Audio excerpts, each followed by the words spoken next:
My name is Morris Flores. I am originally from the Philippines, and I work for the Office of the High Commissioner for Human Rights.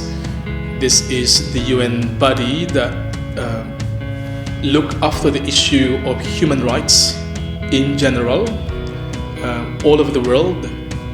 And in my job, I'm coordinating the Indigenous Peoples and Minorities Fellowship Program, and I also serving as the Secretariat of the UN Voluntary Fund for Indigenous Peoples, and I'm based in Geneva.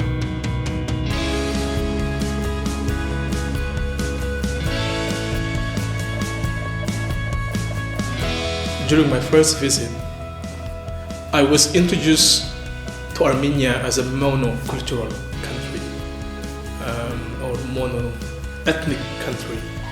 And this is a huge learning for me because this is my third visit, and not only I learned that you have 11 national minorities, but you also have a thriving communities who are very keen to preserve their national identity as such. Having the opportunity to visit 3 communities, 2 Yazidi communities and 1 Assyrian community, even if it's just, a very short visit, it has provided me, a glimpse of how diverse actually Armenia is in that sense. So this whole concept of Armenia as a monocultural country, society, now that has become a myth to me. That has been demystified. And this is very good because, it shows that Armenia, having 11 national minorities in its country, should be very proud that it's contributing to the global diversity of the world, whether this is on religion, on languages, on ethnicity. And this is something that Armenia should be proud of, or any Armenian for that matter. So for me, that's the biggest discovery.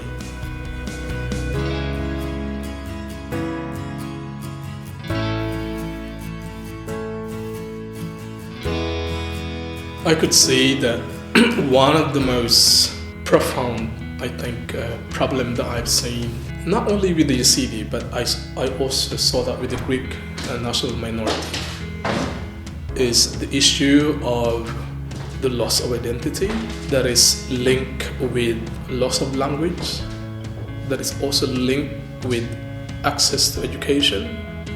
I could see that with the Yazidi community, based on the discussion that I've heard, based on the sharing of the member of the community, one of the most challenging for them is the use of their language, especially in school.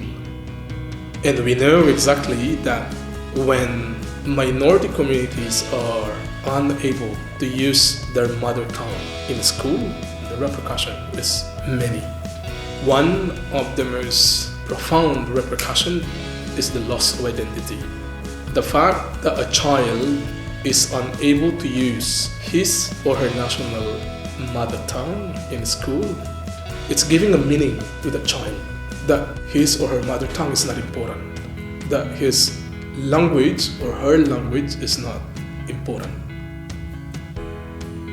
His identity or her identity is not important. So that child will grow up, first not knowing the importance of the language, second, beginning to internalize that being a minority is not a good thing. And we've seen that in many cultures in the world, then that's when you started to hide your identity. And that's when you lose your identity as a minority. And if that happens, then you're talking about genocide, cultural genocide.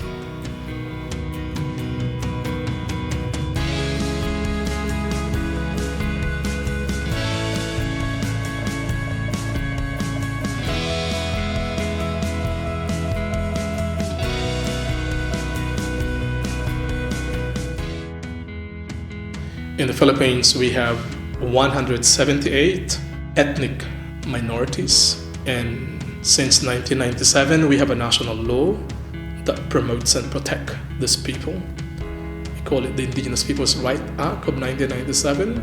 I could see now that the biggest change is that now we have institutional mechanism that looks at the implementation of this national law. And for example, we have now a National Commission for Indigenous Peoples. And in this commission, we have commissioners from different regions of the country.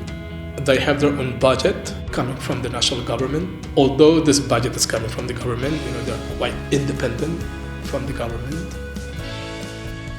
Because of this law and this national commission, we have seen the interest of even national ministries, including international organizations, in ensuring that this national law is implemented. I think because of the national law, we now see more and more awareness of these people's rights. And then thirdly, in terms of the promotion of these people's culture and identity, now, for example, in my own community, now we have our younger generation using our own languages, mother tongue, in education, in school, with this draft law on national minority. As Yazidi Human Rights Center, as one of the only few national human rights organizations that deals on this issue, I think it's important that you have to lead the process. Civil society, minority organization, human rights organization in the country has to take part in the process. One of the most important pillars of minority rights is the effective and meaningful participation of minorities, whether in decision making or in public life. I think you are at a very important moment in your history. You have a new government. I think there is a momentum in this country to do something important on this issue.